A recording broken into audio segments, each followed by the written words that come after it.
Muy buenas noches, hermanos, buenas noches. Un placer estar con ustedes desde Ciudad Juárez. Ya se me olvidaba hasta dónde estoy. Pues mis hermanos, qué alegría poder estar con ustedes transmitiendo los milagros de Jesús, los milagros de Jesús. Y ya vamos por el número 4. Ya vimos el milagro de la suegra de Pedro, la sanación. Vimos el milagro de las bodas de Caná. Y ayer vimos el milagro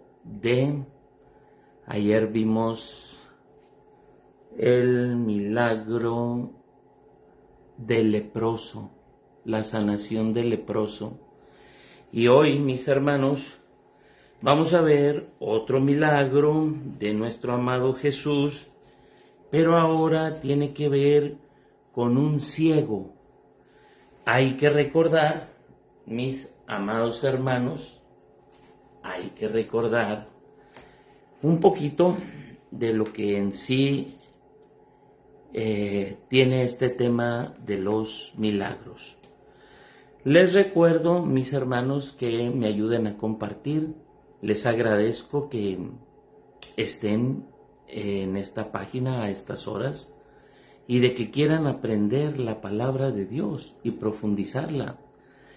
Y al igual que mi hermano César está viendo lo que son las parábolas y yo estoy viendo los milagros de Jesús. He comenzado los milagros de Jesús, cerca de 40 milagros que Jesús nos deja en la Sagrada Escritura, en los 4 evangelios y en Hechos de los Apóstoles, que se nos mencionan ahí o hacen referencia acerca de Jesús. Y para mí es una alegría poder compartirles la palabra en sí, milagro, se las he explicado, pero muchas veces nosotros a veces no captamos lo que es en sí la palabra milagro. No sé si usted sepa, pero un día llegué yo y le dije a César, ¿sabes qué?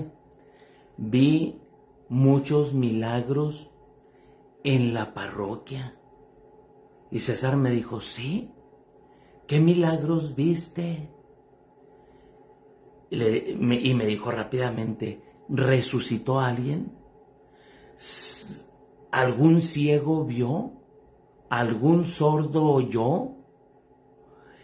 Fue algo así impresionante, porque la palabra milagro viene de miraglo, de la raíz del latín miraculum, mira, mirar, mirari, mirar y asombrarte. Eso quiere decir milagro, maravillarte. Entonces César me dice, ¿hubo alguna resurrección? ¿Hubo alguna sanación de ceguera o de mudez o de sordera o algún paralítico que se levantó? ¿Qué hubo? ¿Qué viste ahí en la parroquia? Y yo le dije, no, espérate, me estás malinterpretando.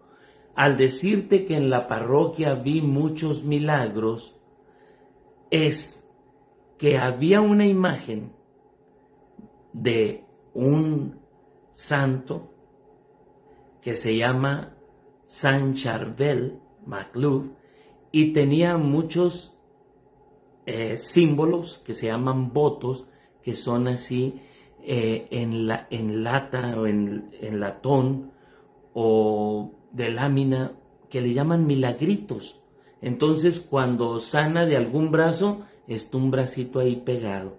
Cuando sana de alguna pierna, está la piernita ahí. Según lo que se sana, se pone ahí pegadito al santo con un segurito y le llaman milagros, pero en realidad son votos.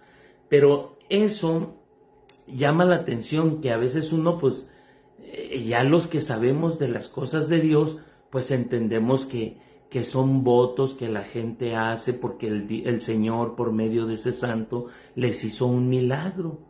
Y así, por ejemplo, si vas tú a lo que conocemos como el Señor de los Milagros en Michoacán, o si vas a Plateros con el Santo Niño de Atocha, ves que hay muchos milagritos de esos pegados ahí, y hay gente que le lleva las muletas, hay gente que lleva muchas cosas. ¿Qué entendemos nosotros por milagros? Nosotros casi siempre pensamos que un milagro, pues casi siempre nosotros sabemos que no hay duda de que Jesús hizo milagros, cosas maravillosas, impresionantes durante su vida. El problema es saber en qué sentido debemos entender los relatos de la Biblia de los milagros de Jesús. Porque tenemos que entender que son maneras de expresión por escrito o habladas. Se llaman géneros literarios o maneras de expresión. Haga de cuenta que yo cuando fui cholo, pandillero, maleante, hasta los 18 años yo fui cholo, pandillero, maleante. Haga de cuenta que cuando ya andaba ahí en la pandilla, escribo un libro de Pancho Villa y pongo: en Parral, Pancho Villa colgó los tenis. Y entonces viene un gringuito y lee el libro y dice: en Parral, Pancho Villa colgar los tenis. Y el gringuito dice: ¿por qué colgó los tenis? ¿Los lavaría? ¿Por qué? ¿Por qué colgó los tenis? ¿Qué marcas serían? ¿Serían Nike? ¿Converse? ¿Qué quiere decir este autor que se llama Saúl Morales cuando dice que Pancho Villa en Parral colgó los tenis? Entonces él tiene que estudiar a Saúl, el autor del libro de Pancho Villa, y cuando él estudie la vida de Saúl y diga: Saúl fue cholo, fue pandillero, y en el caló de los cholos o la manera de expresión de los pandilleros, colgar los tenis es morirse. Y dice el gringo: yo entender que en Parral Pancho Villa se murió. Esos se llaman géneros literarios o maneras de expresión. Cuando nosotros estudiamos la Biblia tenemos que entender los géneros literarios o las maneras de expresión. Es cierto que Jesús sin duda hizo muchos milagros maravillosos durante su vida. El problema es saber en qué sentido debemos entender los relatos, los escritos de los milagros que hizo Jesús. ¿Son una forma de expresión histórica que se debe de entender al pie de la letra? Pues claro que no. No se pueden entender al pie de la letra. ¿Por qué? Porque, mis hermanos, para los grandes estudiosos de la Biblia, los milagros tienen que ser muy bien explicados. Es muy importante aclarar esto para no interpretar mal los milagros de Jesús. O sea, son como parábolas los milagros o figuras que simbolizan mensajes para la vida cristiana. O tal vez son ambas formas de decir. Entonces, cuando estudiamos nosotros los milagros, debemos de saber primeramente que para los judíos, en la época que se escribió la Biblia, el pecado era la enfermedad era una consecuencia del pecado para ellos, para ellos. El pecado es una enfermedad en la vida, en las costumbres y las actitudes de la gente. Desde los tiempos del pecado original, los israelitas vieron en el pecado la causa de la enfermedad. Entonces, para los judíos, la sanación es una liberación del pecado. Entonces los milagros eran una sanación. Entonces dice aquí, mire lo que dice, por ejemplo aquí, las curaciones de Jesús fueron milagros de fe que curaron esas enfermedades en el espíritu de las personas. En verdad, algunas personas, en ellas hubo cambios extraordinarios después de esa sanación. Cuando escucharon las palabras de Jesús, se convirtieron de sus pecados, cambiaron sus antiguas actitudes y encontraron nuevas apreciaciones, sintieron un tremendo entusiasmo para compartir su fe con los demás, siguiendo a Jesús. Entonces, ¿qué es exactamente lo que quiero yo explicarles tomando de esta explicación de unos exégetas, de unos estudiosos de la Biblia? Lo que yo quiero explicarle es que la mayoría de los milagros de Jesús, cuando fueron llevados a cabo, los autores sagrados, que se llaman agiógrafos, que fueron los que escribieron todo lo que Jesús dijo e hizo, tenían un sentido teológico. Era una manera de evangelizar, era una manera de hacerse comprender. Entonces, vamos a ir explicando los milagros. Ahorita ya vamos en el cuarto milagro explicado, cuarto milagro. Y cada día vamos a explicarles un poquito del sentido de los milagros y luego ya profundizamos el texto.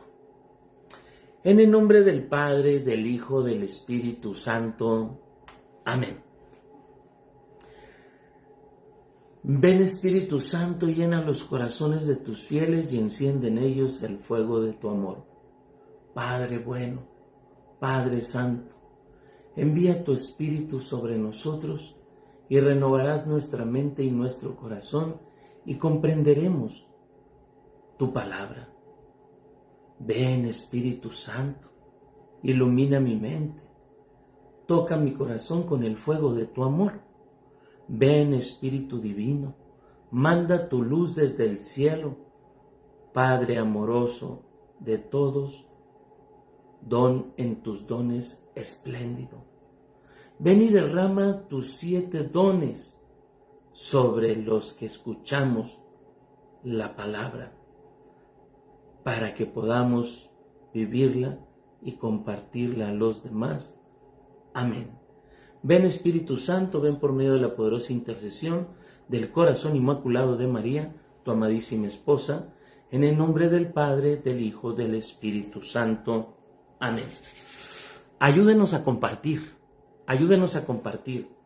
Mis hermanos, si tú nos ayudas a compartir, nosotros podremos evangelizar a más hermanos. Acuérdate que la página se llama Misioneros, Discípulos de Jesucristo y María. Misioneros, somos misioneros. ¿Y qué es un misionero? Alguien enviado a llevar la palabra de Dios. Somos enviados y gracias a Dios obedecemos a nuestra jerarquía, a la iglesia. Y en estos 41 años que tengo sirviendo y predicando, obedeciendo a los sacerdotes y predicando solo donde los padres nos dan permiso de predicar, he tenido una experiencia muy bella y muy hermosa. Y como misioneros sabemos que hay que orar para entender, entender para vivir y vivir para llevar a Cristo a los demás. Eso lo decía San Agustín, hay que orar para entender. Entonces hay que pedir el Espíritu Santo siempre. Hay que orar el rosario como lo hacemos aquí. Hay que orar los salmos. Hay que asistir a misa. Hay que comulgar. Hay que orar para entender. Entender. Orar para entender ¿qué? La palabra de Dios. Entender para vivir. ¿Para vivir qué? La palabra de Dios. Y vivirla para llevarla a los demás. Esta página es una página misionera. O sea, oramos, nos formamos bíblicamente y misionamos. Nos formamos. El que no se forma, se deforma. Y por eso te damos las enseñanzas aquí todos los días. Excepto cuando estamos enfermos o andamos de misión, entonces que no tenemos internet, pues entonces ahí le bajamos un poquito.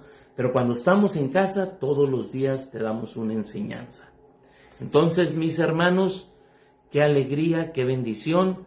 Vamos a entrar de lleno al Evangelio de San Marcos. Evangelio de San Marcos, capítulo 8, versículo 22. Evangelio de San Marcos, capítulo 8, versículo 22.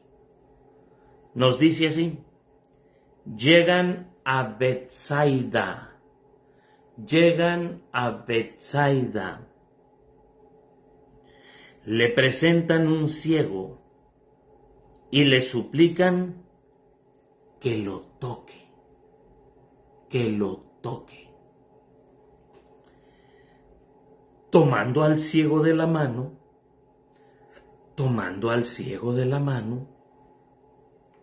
le sacó fuera del pueblo, de la aldea, y habiéndole puesto saliva en sus ojos, le impuso las manos y le preguntaba: ¿ves algo? ¿Ves algo? Él, alzando la vista, dijo: veo a los hombres, pues los veo como árboles que andan. Después le volvió a poner las manos en los ojos y comenzó a ver perfectamente, y quedó curado, de suerte que veía de lejos claramente todas las cosas. Y le envió a su casa diciéndole: ni siquiera entres en el pueblo. Palabra de Dios, te alabamos, Señor. Hermoso texto, hermoso.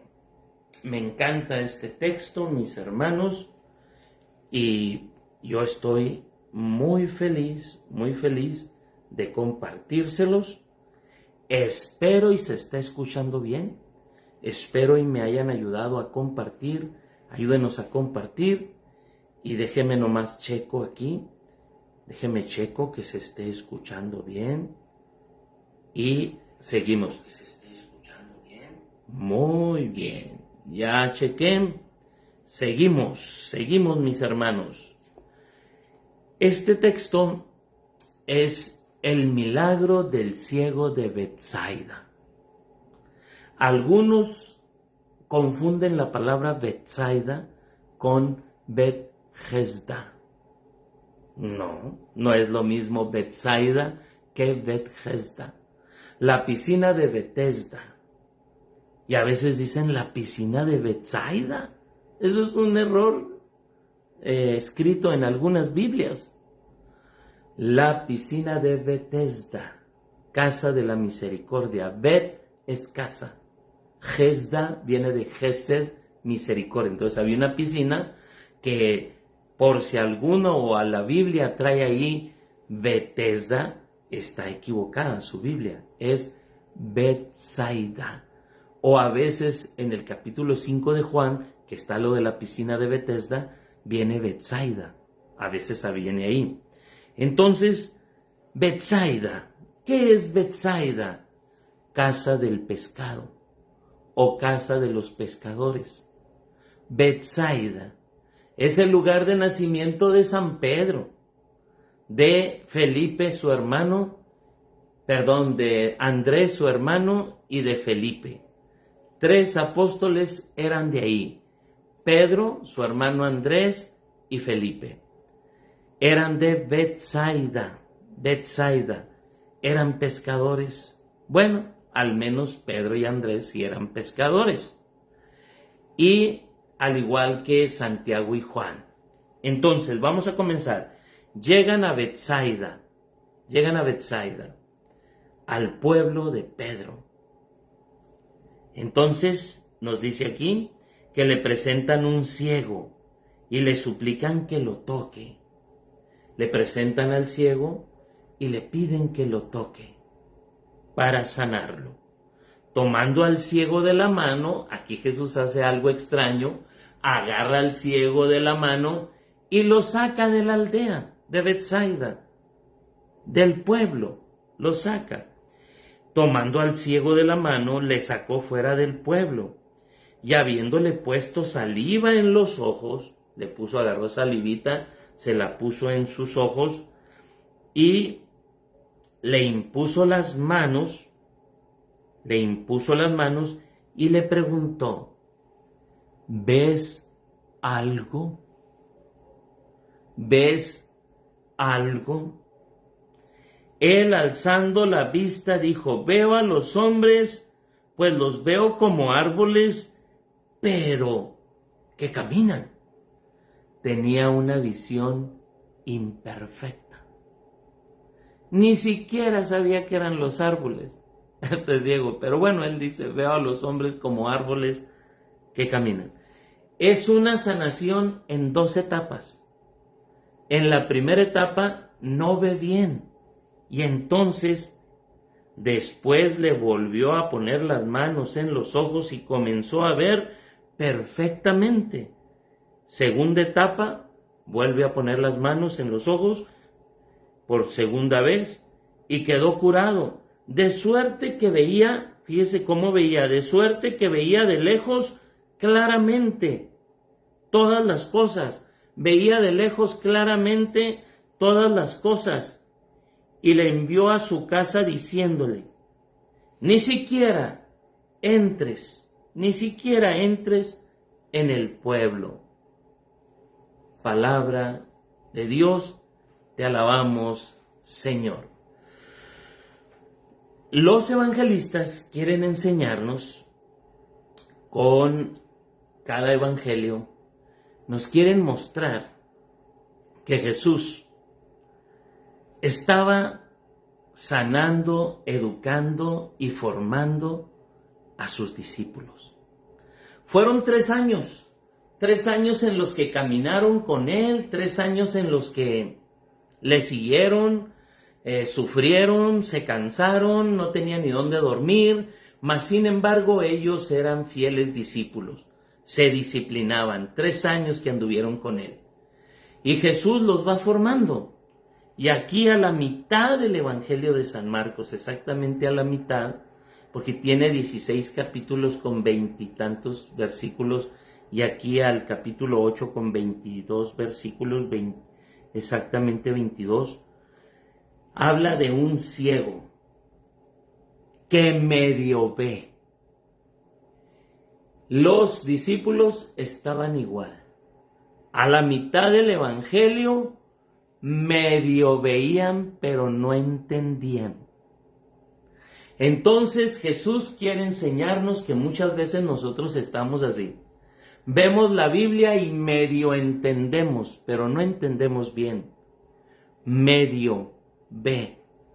Y muy probablemente a quien se refiere este texto es a Pedro y a los discípulos, porque el ciego representa a cada uno de nosotros, representa a la comunidad, a los 12 discípulos, pero en especial a Pedro, que era de Betsaida.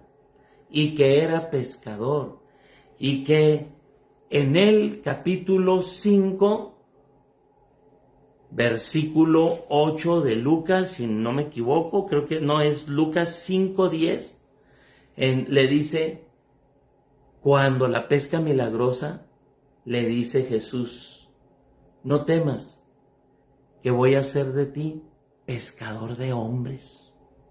Betsaida, la casa del pescador, la casa del pescadito, un lugar donde en el lago era donde había más pescado, donde la casa del pescador, la casa del pescado, y la casa de Pedro, que era el pescador y que se encontró con el divino pescador y le dijo, voy a hacerte de ti un pescador de hombres, más que de echar las redes y sacar aquí del lago bastante pesca, te voy a hacer un pescador de hombres.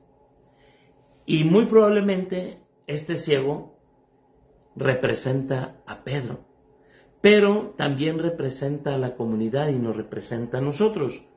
Llegan a Betsaida, la casa del pescador, la casa de Pedro, el pescador, de Andrés, el pescador, y de Jesús, el divino pescador. Le presentan un ciego, usted y yo, Pedro, los discípulos que están ciegos, y le suplican que lo toque, porque cuando nosotros predicamos quisiéramos que Dios tocara su corazón, que Dios sanara su enfermedad, que Dios, pero antes que sanar una ceguera física, quisiéramos que sanara usted de la ceguera espiritual, porque muchas veces estamos tan ciegos que no vemos más allá de nuestra nariz. Tenemos una miopía, tenemos un problema de que no vemos.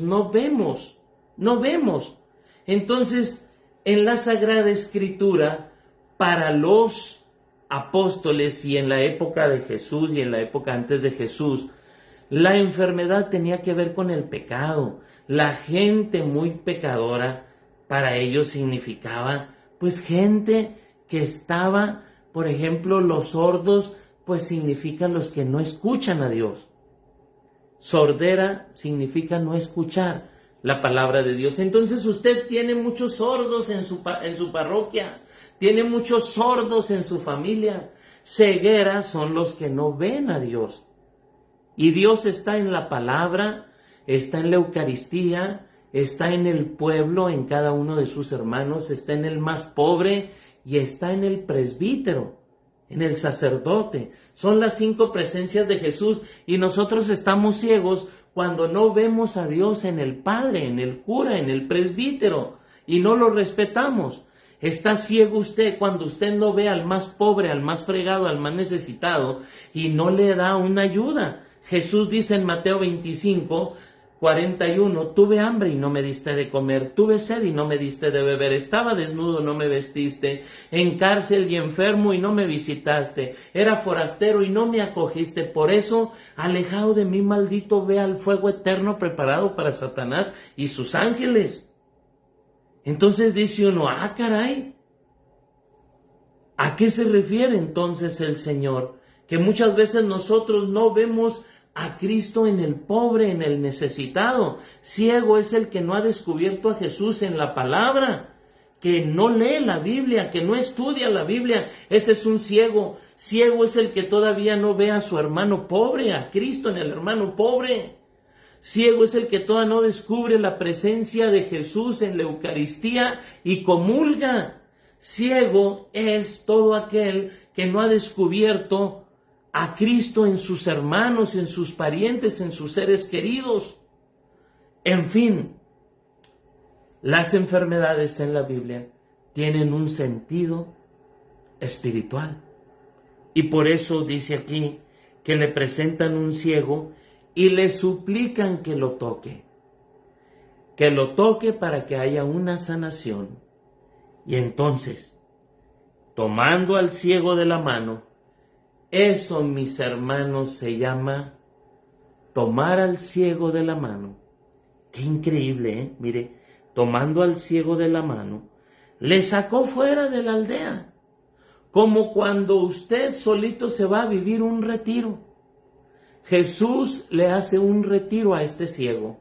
Lo toma de la mano, lo saca del mundo, lo saca de su pueblo, lo saca de su trabajo, lo saca de sus amigos, lo saca de su modus vivendi, de la manera en que él vive, lo saca de ahí. El pueblo significa para una prostituta, pues el prostíbulo. Para un borracho, pues la cantina.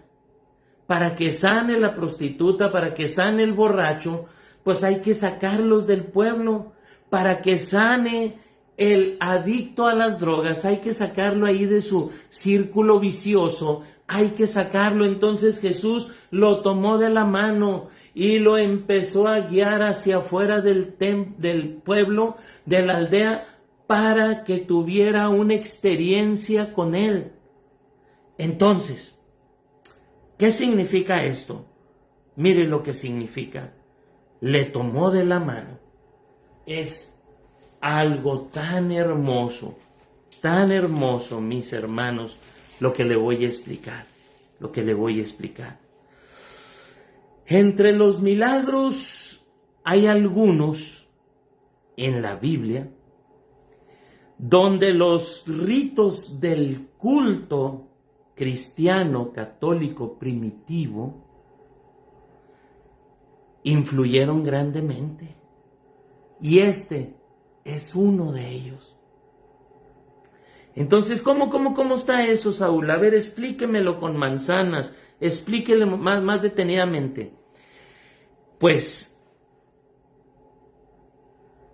ellos escribieron basados en lo que ya habían escuchado. ¿Cómo fue esto? Jesús primeramente predicó del año 30 al 33. Y luego los apóstoles del año 33 al año 65 lo enseñan todo de palabra. 32 años enseñando, predicando de palabra, y luego empiezan a escribir varios de ellos. Marcos escribe el Evangelio porque muere San Pedro en el año 65. San Pedro muere en Roma en el año 65. Crucificado.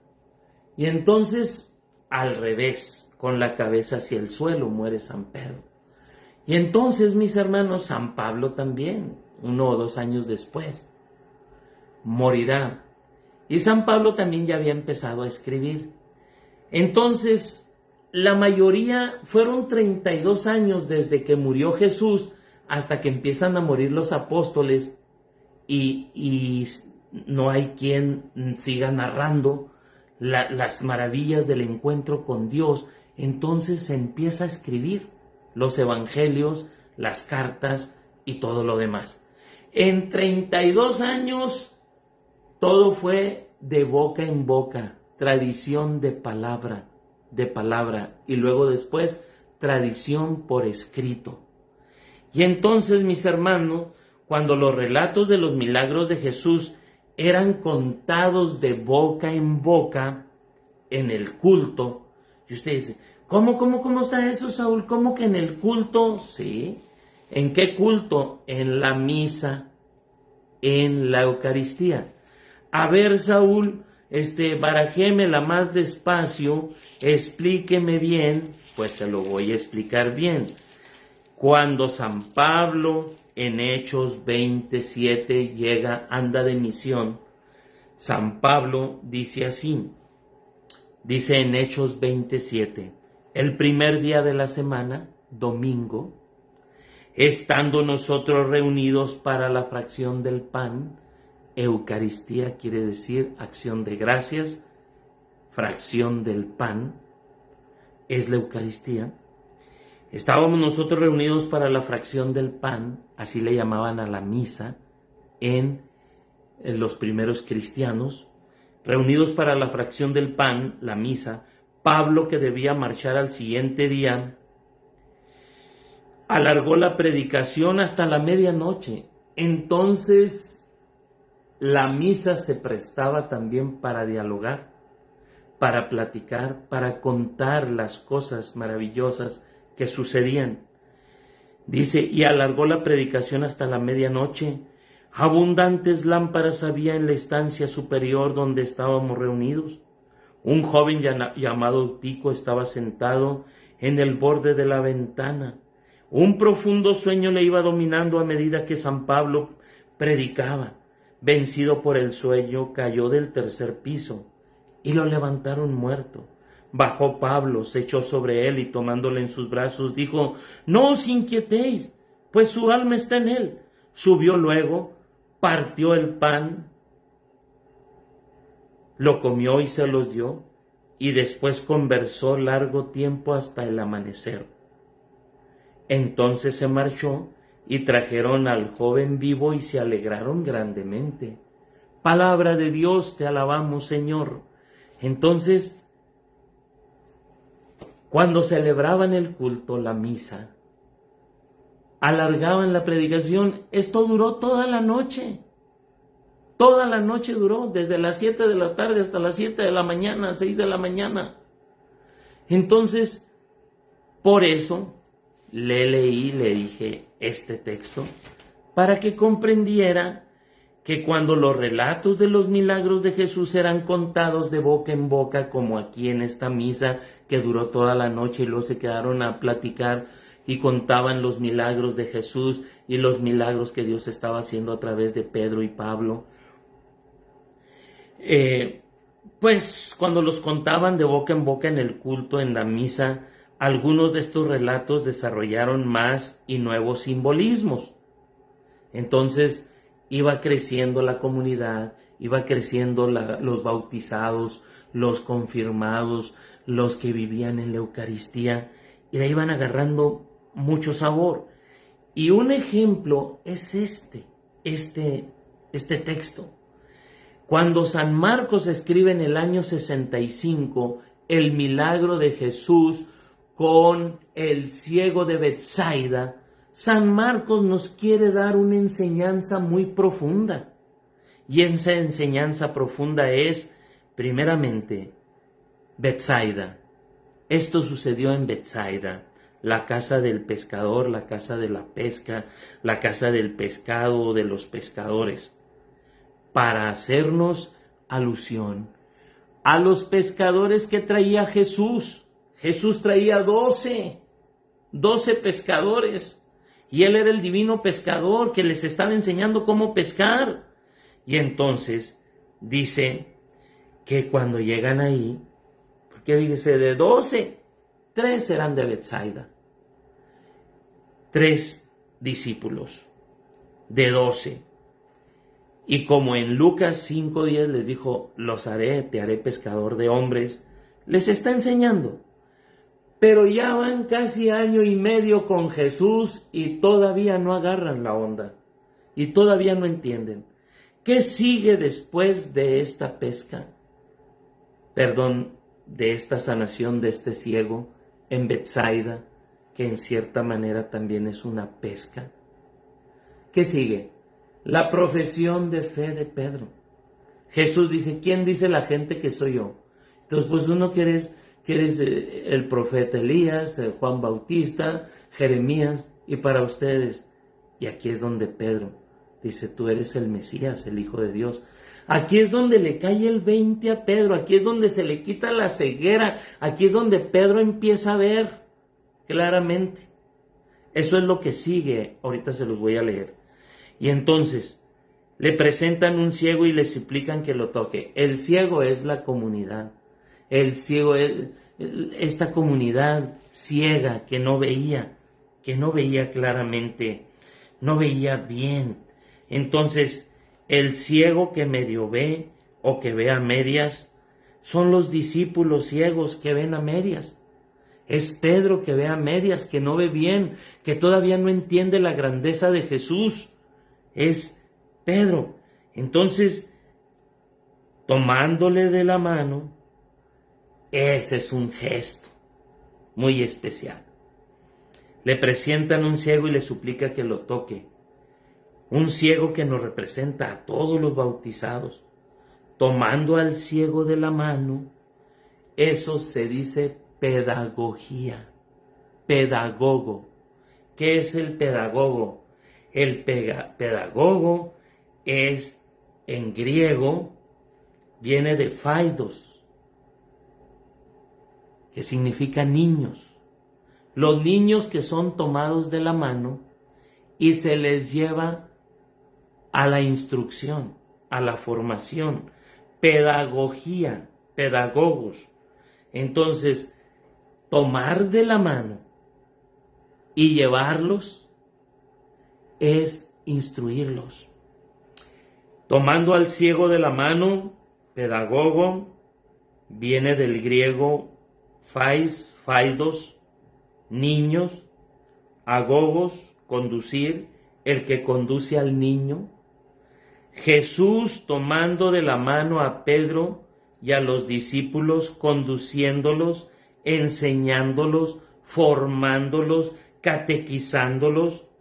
Faidagogía, guía, el que va guiando, guía, el que educa a los niños, a los discípulos, educar a los niños, educar a los discípulos. Entonces, este ciego, al ser tomado de la mano y sacado del pueblo, que significa los apegos y todo, inclusive, imagínense cómo tendría parientes Pedro y Andrés ahí, y Felipe lo sacó de la mano a todos, especialmente a Pedrito, y lo empezó a guiar, a enseñar. Es Jesús. En ninguna parte de la Biblia viene, más que en este texto, que Jesús lo toma de la mano y lo conduce. Y tiene que ver con la enseñanza maravillosa de la evangelización, de la catequesis, de la formación de nuestro amado Jesús, educando a sus discípulos y educándolo a usted y a mí. Nosotros somos ese ciego que nos tenemos que dejar guiar, conducir, tomar de la mano. Y tomando al ciego de la mano, lo conduce, lo guía, lo educa y les enseña que ellos también así van a tener que tomar a los ciegos. Para los primeros cristianos, tomar de la mano significaba formación, instrucción, catecumenado, educación en la fe. Eso significa tomar de la mano para los primeros cristianos. La formación, la instrucción, el catecumenado antes del bautismo. Antes del bautismo a los adultos se les daba esa formación, esa enseñanza, esa catequesis. Y esto es hermosísimo, mis hermanos. Es hermosísimo. A mí que me gusta tanto escuchar y enseñar la palabra de Dios, pues me encanta enseñar y formarles y decirles, hey, hermanitos, esto es lo que significa el texto. Y yo sé que muchos de ustedes dicen y ponen a veces en los escritos, gracias por explicarnos, por desmenuzarnos la palabra de Dios, por hacernoslas más rica. Y eso es lo que a mí me gusta hacer. Y así como se las enseño a ustedes, así se le ha enseñado a César. Y ahora César la enseña a los demás. Así se le ha enseñado a otros misioneros, a mis hijos, para que sean también ellos pedagogos, que tomen de la mano a otros y los conduzcan, los saquen del pueblo y los lleven al encuentro con Jesús. Ese es el trabajo de nosotros, los misioneros. Entonces, conducir, educar al que tiene que hacerse niño, al que tiene que hacerse como niño y nacer de nuevo y conocer a Dios. Sacar fuera del pueblo. Es un curso, es un retiro espiritual para ver qué, para ver a Jesús y sacarlo de sus apegos, de sus amigos, porque nos dice aquí la Biblia, mire cómo dice, tomando el ciego de la mano le sacó fuera del pueblo y habiendo puesto saliva en sus ojos, y empieza aquí la sanación, con salivita, ¿en dónde? En los ojos. ¿Qué tiene este significado? Para comprender esto, necesitamos leer Juan 9:6. San Juan capítulo 9, versículo 6. ¿Y qué nos va a decir ahí la palabra de Dios en Juan 9, 6? Escuche. Primeramente voy a empezar desde el número 1 y me voy a brincar al 6. Juan capítulo 9, versículo 1 dice: vio al pasar a un hombre ciego de nacimiento. El ciego de nacimiento es usted y soy yo, porque no tenemos la luz de la fe, porque no vemos, no tenemos visión espiritual. Vio al pasar a un hombre ciego de nacimiento y le preguntan sus discípulos: Maestro, ¿quién pecó, él o sus padres, porque haya nacido ciego? Respondió: ni él ni sus padres. Está así para que se manifieste la obra de Dios. Tenemos que trabajar las obras del que me ha enviado mientras es de día. Llega la noche cuando nadie puede trabajar. Mientras estoy en el mundo, soy luz del mundo. Y Jesús se presenta como luz del mundo. Y mire el versículo 6 lo que dice. Dicho esto, escupió en tierra. Hizo lodo, hizo barro, escupió, mire, en tierra, hizo barro con la saliva y untó los ojos del ciego. ¿Qué significa esto, mis hermanos? ¿De dónde nos creó Dios? Del barro. ¿Qué significa la palabra Adán? Adán viene de Adamá, que quiere decir tierra fértil, barro, tierra. Somos tierra. Pero la obra de Dios en ese hermano que estaba ciego estaba inconclusa. Porque había creado al hombre, pero le faltaban sus ojos. Y Jesús hace barro y se lo pone en los ojos como para restaurarlo, para ayudarlo, para levantarlo. ¿Qué significa la saliva? ¿Qué significa el barro? Los sacramentales que se usa en el sacramento del bautismo y de la confirmación. En todos los sacramentos hay sacramentales, como el aceite, como el agua, como la vela que es la luz, etcétera, etcétera. Entonces, mis hermanos, llama la atención que sacarlo afuera y hacer barro y ponerle en los ojitos, ponerle saliva en los ojos, imposición de manos, son símbolos, acciones simbólicas de los sacramentos. Acciones simbólicas, untar saliva e imponer las manos, son del sacramento, del bautismo. Poner saliva en los ojos, imposición de manos es igual a sacramentales y al sacramento. La imposición de manos es un signo totalmente sacramental. Cuando eres bautizado o sencillamente cuando te confiesas, el Padre te dice: yo te absuelvo tus pecados, y te impone las manos en la cabeza. Cuando imponen las manos en las especies del pan y del vino, son signos sacramentales que tiene que ver con el sacramento. Entonces, son dos: saliva en los ojos e imposición de manos. Pero ya le expliqué que esa saliva en los ojos es la sanación de la vista y sobre todo el culminar el trabajo. El ciego de nacimiento de Juan 9:6 hizo barro con saliva. Dios en el Génesis hizo al hombre del barro, de tierra fértil, y Jesús le da la vista con barro hecho con su saliva, o sea, termina la obra de Dios que le faltaba barro en sus ojos. Repara al ser humano, repara la obra de Dios que es el hombre. Fíjese qué bonito, fíjese qué sentido tan bello. Yo me gozo, hermano, al enseñar estas cosas, porque yo las profundizo y las saboreo y me gozo sabrosamente. Entonces, esta es una sanación en dos etapas. En la primera etapa no sanan muy bien. Entonces mire lo que dice aquí la palabra de Dios. Nos dice que después de que le puso saliva en los ojos y le impuso las manos, le preguntó, ¿ves algo? Yo me imagino que se acercó al oído y le dijo, ¿ves algo? ¿Ves algo?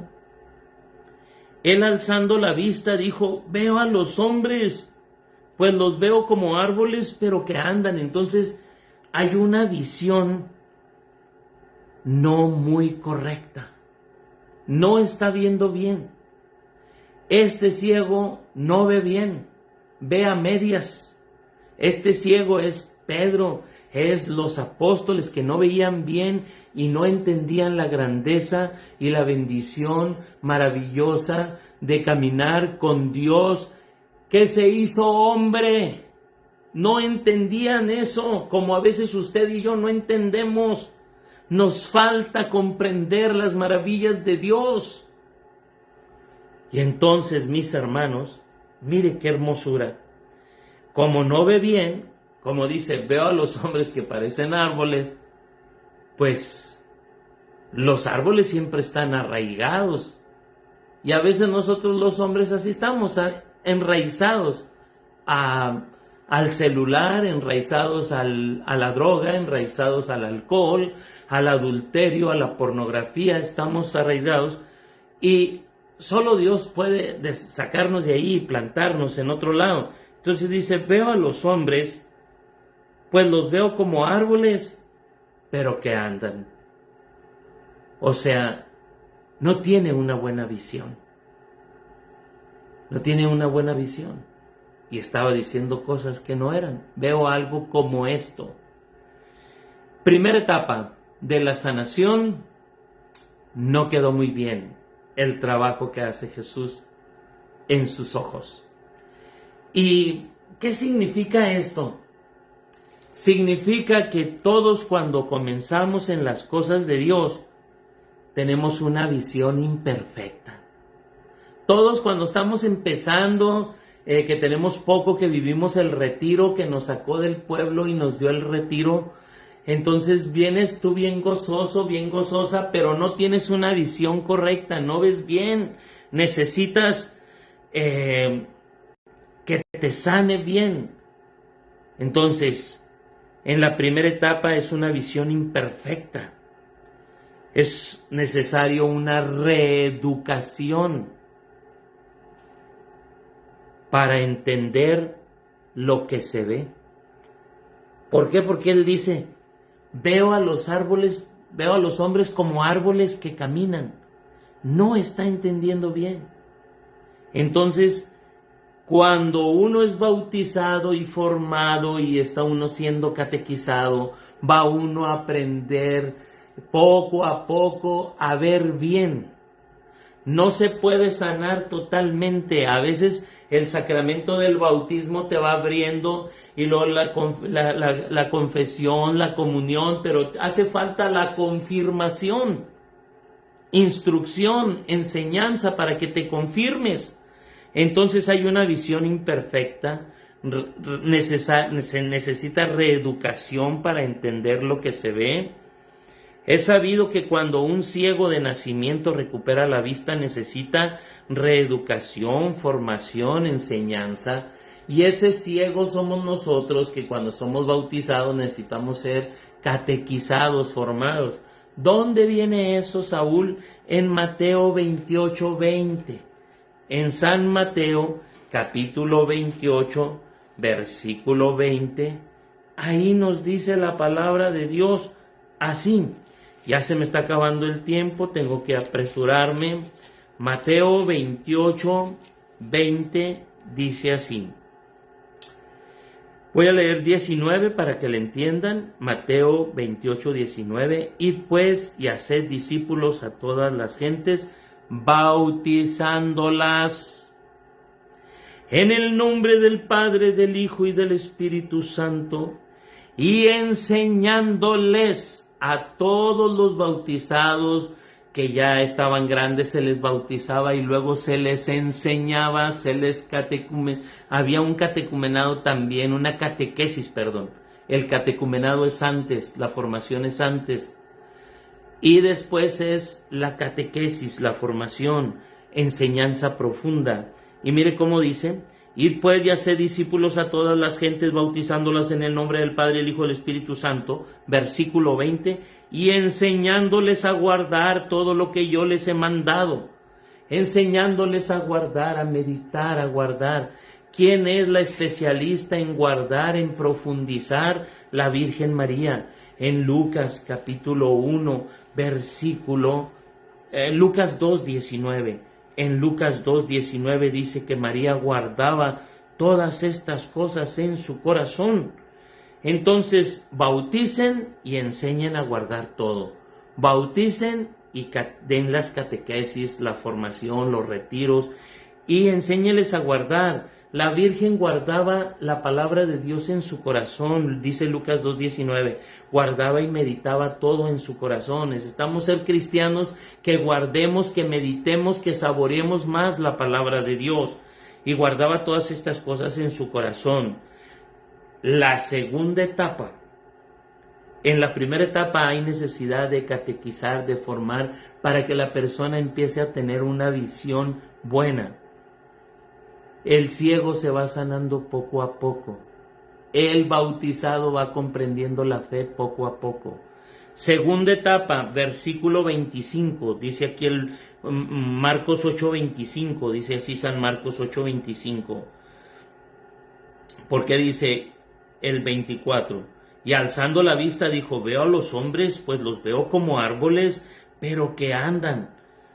Después, versículo 25, después le volvió a poner las manos en los ojos y comenzó a ver perfectamente y quedó curado. Esa es la madurez espiritual, el crecimiento espiritual a través de los años que nos da Dios. De suerte que veía de lejos claramente. Pedro, que no tenía una buena visión, que no veía de cerca a Jesús, entonces empezó a ver claramente. Cuando ve claramente, mire lo que sigue, termina así el texto. Dice: de suerte que veía de lejos claramente todas las cosas, y le envió a su casa diciéndole: ni siquiera entres en el pueblo. Salió Jesús con sus discípulos hacia los pueblos de Cesarea de Filipo, y por el camino hizo esta pregunta: ¿quién dicen los hombres que soy yo? Ellos dijeron: pues uno que eres Juan Bautista, otro que eres Elías, otro que eres uno de los profetas. Y él les preguntaba: ¿y vosotros, los ciegos, los que están con una visión imperfecta de Jesús, que somos todos los bautizados, y vosotros, quién decís que soy yo? Pedro contesta: tú eres el Cristo. Se sanó el ciego, veía claramente. Esa es la profesión de fe más grande que hay. Tú eres el Cristo, el Hijo de Dios. Tanto que en San Mateo agrega que Jesús dijo: bienaventurado eres tú, Pedro, porque esto no te lo ha revelado carne ni sangre, sino mi Padre que está en el cielo. El ciego se sanó. Cuando usted vea claramente y se dé cuenta que Jesús es el Mesías, es el Señor, el Salvador, y usted lo haga el Señor de su vida, el Salvador de su vida, usted estará sanado y verá claramente. La palabra presbítero, San Pedro era un presbítero. Presbítero quiere decir anciano, que ve de lejos claramente. San Pedro ya era alguien que veía de lejos claramente, que veía con profundidad. Por eso los presbíteros, para ser presbítero, para ser sacerdote, cura, padre, es necesario 8 años de estudio, de teología. Ellos ven más claramente que nosotros. Y dice aquí: y quedó curado, de suerte que veía de lejos claramente todas las cosas. todas, las materiales y las espirituales. Y le envió a su casa diciéndole, ni siquiera entres al pueblo. O sea, le dice, ni siquiera vuelvas atrás, ni siquiera vuelvas otra vez a tus andadas. Y es impresionante, mis hermanos, que San Pedro en su carta, en la segunda carta de Pedro, mire lo que dice acerca de lo que dijo Jesús aquí. No vuelvas al pueblo, no vuelvas a la aldea, no vuelvas a Betsaida, no vuelvas al alcohol, no vuelvas a las drogas, no vuelvas al amor al dinero, a los placeres, al desenfreno. Pues San Pedro, en su segunda carta, dice así, en segunda de Pedro 2:22. Les ha sucedido lo que el proverbio tan cierto: el perro vuelve a su vómito y la puerca lavada a revolcarse en el lodazal. Palabra de Dios, te alabamos, Señor. Es el único que dice este proverbio, que está, si no me equivoco, en Proverbios 26:11. Proverbios 26:11, el único que lo cita aquí en el Nuevo Testamento es San Pedro. Y dice, no puedes volver hacia atrás, como el perro que vomita y luego se devuelve y se traga su propio vómito. No vuelvas al alcohol, no vuelvas a las drogas, no vuelvas al adulterio, no vuelvas a la pornografía. En el nombre de Cristo, mantente firme, hermano, mantente firme, hermana, si no eres una ciega. Si no eres un ciego, si no quiere decir que no has sanado, si no quiere decir que no has crecido, si no quiere decir que no has madurado en la fe. Y ya es necesario que madures en la fe, que crezcas en la fe. Y mira qué hermoso. Les ha sucedido lo que aquel proverbio tan cierto: el perro vuelve a su vómito. Siempre vamos a estar atacados por la carne y la debilidad de volver al vómito, de volver al pecado. O como la puerca una vez lavada al lodazal. Dice perro porque representa a los hombres y dice puerca porque representa a las mujeres. No vuelvas atrás, jamás vuelvas atrás. Si ya tienes luz, si ya viste la luz, si ya descubriste a Jesús, porque el segundo proceso, la segunda etapa de sanación, es cuando el ciego pone sus ojos en Jesús. Veía a los hombres como árboles que caminan. No tenía una buena visión. Y viene la formación para aprender a ver, la catequesis, la enseñanza. Y pone sus ojos en Jesús. Y Jesús lo toca, lo sana y empieza a ver correctamente. Usted tiene que poner sus ojos en Dios, en Jesús. Y termino con la cita de Hebreos 12:2. Carta a los Hebreos, capítulo 12, versículo 2. Dice así, Hebreos 12:2. Fijos los ojos en Jesús. Fijos los ojos en Jesús. Jesús está en la palabra de Dios. Jesús está en el pan eucarístico, en la adoración eucarística. Jesús está en el presbítero. Jesús está en el pobre. Salgamos a abrazar y a dar algo de lo que Dios nos ha dado a los pobres. Y en el pueblo que es la iglesia. Ama la iglesia, una santa, católica y apostólica. Fijos los ojos en Jesús, el que inicia y consuma la fe, el cual por el gozo que se le proponía soportó la cruz sin miedo a la ignominia y está sentado a la derecha del trono de Dios. Palabra de Dios, te alabamos, Señor. Fijos los ojos en Jesús. Fijos los ojos en el estudio de la Biblia. Fijos los ojos en la enseñanza. Fijos los ojos en Jesús. Ciego, ciega, estudia la palabra de Dios, lee la palabra de Dios, medita la palabra de Dios, échale ganas al estudio de Biblia. Te espero el día de mañana a las 9 con otro tema. El día de mañana estaré desde las 8. A las 8 daré el quinto milagro de Jesús en la Biblia. Y a las 9 daré la clase de Biblia dominical, la clase que doy de Biblia. Les espero, no fallen, porque ignorar la Biblia es ignorar a Cristo. Y leer la Biblia y estudiarla, ignorar la Biblia es ignorar a Cristo, dice San Jerónimo, pero San Francisco de Asís decía, leer y estudiar la Biblia es pedirle consejo a Dios. Bendiciones. En el nombre del Padre, del Hijo, del Espíritu Santo. Amén. Amado Dios, te damos gracias por esta palabra que hemos escuchado el día de hoy. Ayúdanos, Señor, para profundizar, amar y hacer vida la palabra.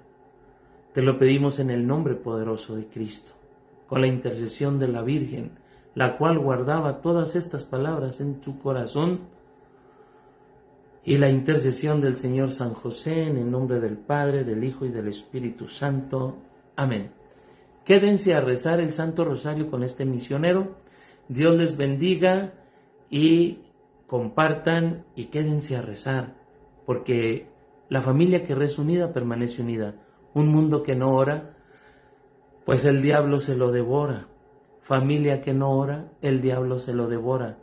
Ahorita el mundo y la familia están siendo devoradas por el demonio porque no rezamos, porque no oramos, porque estamos ciegos y no vemos al Rey de Reyes y Señor de Señores, Jesucristo, que tiene el poder para vencer. Quédate a rezar. En unos 20 segunditos comienzo el rosario. Quédate a rezar. Bendiciones.